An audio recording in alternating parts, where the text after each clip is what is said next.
noticia también viene del Congreso y es una noticia bastante triste porque da cuenta de un mal uso intencionado de recursos del Estado peruano. ¿De qué se trata esta historia? Ayer la congresista Ruth Luque, por ahí me he enterado yo, publicó en su cuenta de Twitter el texto de una constitución para niños elaborado por el Fondo Editorial del Congreso. Y bueno, francamente, a mí me parece estupendo que hagan un texto constitucional para niños, en formato cómic, muy bien, asequible, hay que hacer más. Hasta ahí, la iniciativa estupenda, aprobada. Y que esa iniciativa además pueda replicarse, porque a veces el Fondo Editorial puede hacer, ahí tenemos la página que es el problema, pero el problema está en el contenido. En esta página, ustedes ven, si no lo ven, si lo ven, se los voy a leer, lo que dice. El presidente Alberto Fujimori dejó sin efecto la Constitución de 1979 un 5 de abril de 1992, a fin de devolvernos la paz y reconstruir la economía del país. Luego dice Fujimori, disolver temporalmente el Congreso de la República, 10 p.m., mensaje al país que dio un giro histórico.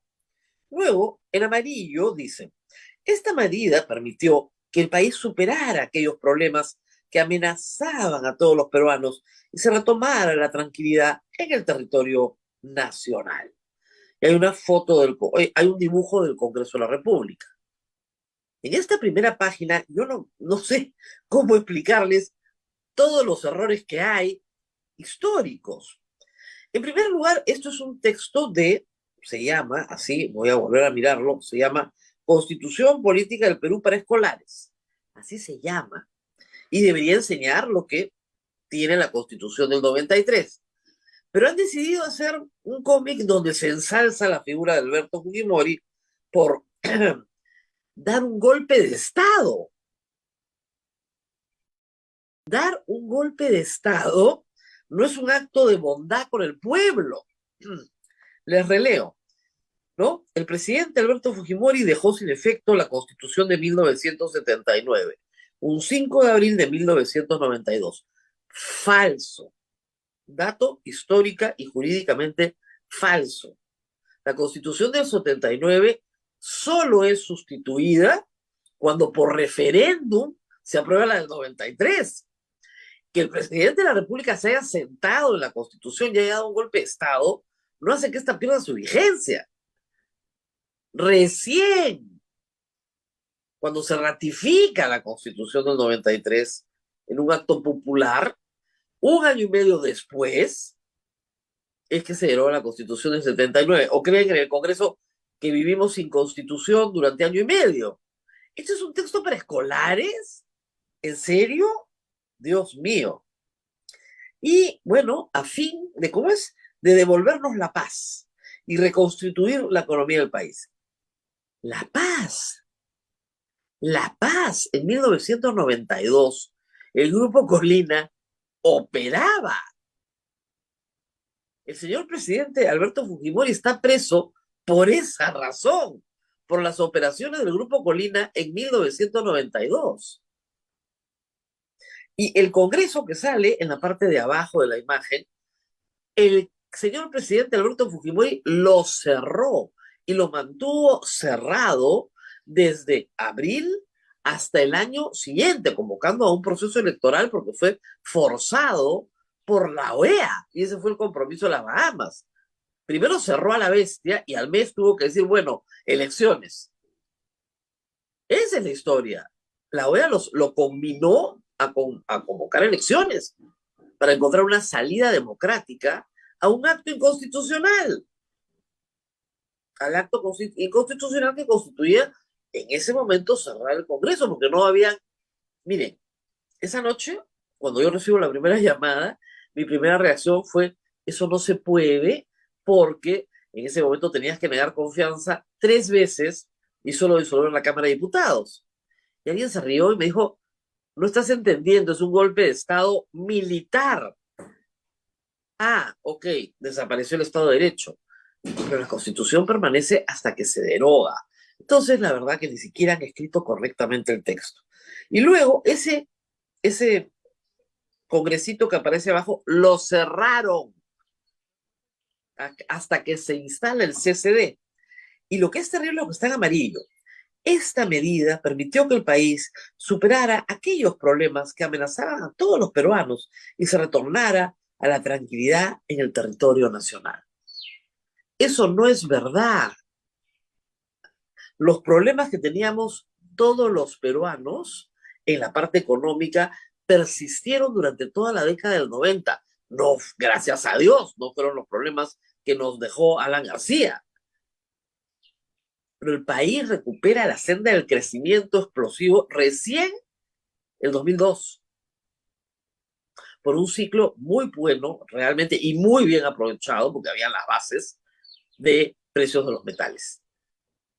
Pero la verdad es que los años 90 fueron muy duros, hubo mucho sacrificio y graves violaciones a los derechos humanos que no se pueden ocultar. Lo mejor viene en la siguiente página.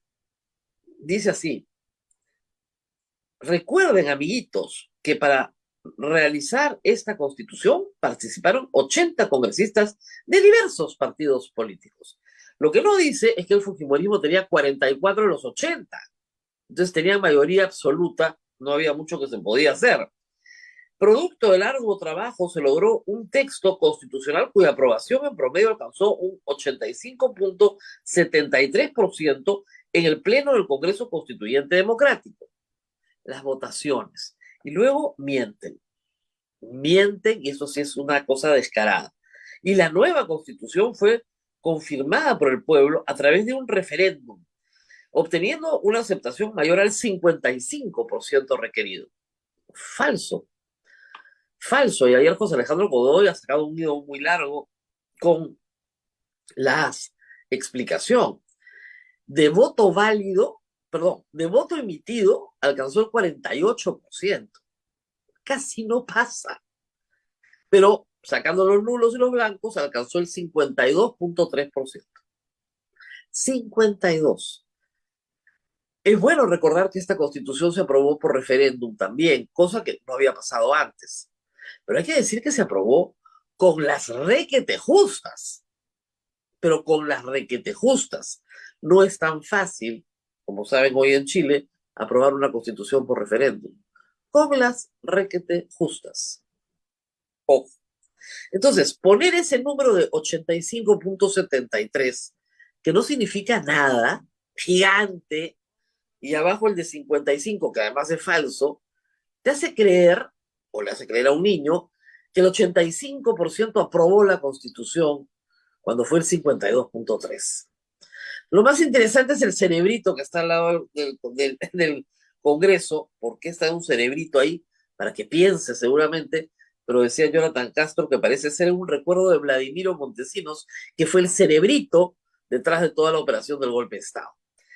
En la página que describe la editorial, que la tengo acá, está, por supuesto, la ficha que va como registro a la Biblioteca Nacional, y en el postón están las siguientes personas. Fondo editorial: Marta Moyano Delgado, presidenta del Consejo del Fondo Editorial del Congreso del Perú. Milagros Takayama Jiménez, jefa del Fondo Editorial del Congreso del Perú. Milagros Salazar Latorre, editora general del Fondo Editorial del Congreso del Perú. Todas cospispas fujimoristas. Entonces, tú no puedes, publicado en julio del 2023, tú no puedes hacer esto en el Congreso. Miren, hemos tenido comisiones investigadoras para revisar textos escolares, ley para que los padres de familia participen en la elaboración de textos escolares. ¿O no? ¿O no? Y esta manipulación grosera de la historia del Perú, ¿no les da vergüenza para niños? ¿Se acuerdan cuando Rosa Bartra decía que había textos escolares donde a los niños les enseñaban sexo con Dios sabe qué cosa que ella inventaba, porque había un link que tenías que darle, pero que no podías darle porque era un texto, tenías que copiarlo en la computadora y ese link te llevaba a otro link que te llevaba a otro que te llevaba. Ya, esto es descarado. Esto es descarado. Esto no se hace, está mal. Y hay que decirlo todo el tiempo, está mal. Ni se derogó la Constitución del 79 por un golpe. Primero, la palabra golpe no aparece por ninguna parte. Y si es un texto de constitución para escolares, lo primero que tienes que hacer es enseñarles a respetar la Constitución, no a violarla, ¿no? Ni a ensalzar un hecho de absoluta violación del Estado democrático. Golpe es golpe. El de Pedro Castillo y el de Alberto Fujimori. Y hay que decir que Pedro Castillo le copió hasta el discurso. Golpe es golpe. Sí, de claro, no hay más que decir. Está mal también que el Congreso utilice sus instalaciones para celebrar, ¿no es cierto?, la fundación a Perú Libre. Sí, está mal. Para eventos partidarios no está el Congreso, como tampoco está para hacer las celebraciones de Acción Popular, ¿no? De igual manera. Como tampoco el señor Acuña puede organizar su santo con la plata de la Universidad eh, César Vallejo. Una cosa es el partido y otra tus actividades en instituciones del Estado. Una cosa es el partido y otra tus actividades en instituciones privadas que tienen exoneraciones del Estado importantes para que des un servicio. Distinguir las cosas importa. Sí, el partido Perú Posible, perdón, Perú Posible, siempre le cambio el nombre, no sé por qué, Fuerza Popular, quiere reescribir la historia del Perú con su plata, que la escriba. Si en su escuela naranja quiere dar clases diciendo que aquí nunca hubo el 5 de abril de 92 un golpe de Estado, que le cuente ese cuento a los jóvenes. Esa es su actividad partidaria. Pero lo que tú no puedes hacer es manipular la conciencia de niños con un texto que miente con dinero del Estado peruano en el Fondo Editorial del Congreso. El Fondo Editorial del Congreso ha tenido a lo largo de los años muchos problemas, pero siempre ha salido adelante porque mal que bien ponían a una persona que a pesar de tener una simpatía política, por último tenía una visión un poquito más amplia de lo que es cultura. Pero si cultura para Marta Moyano es ensalzar la figura de su jefe, entonces estamos perdidos. Ese fondo editorial habría que cerrarlo. No sirve, no sirve, porque para eso no van a gastar la plata de todos los peruanos. De ninguna manera. Muy bien,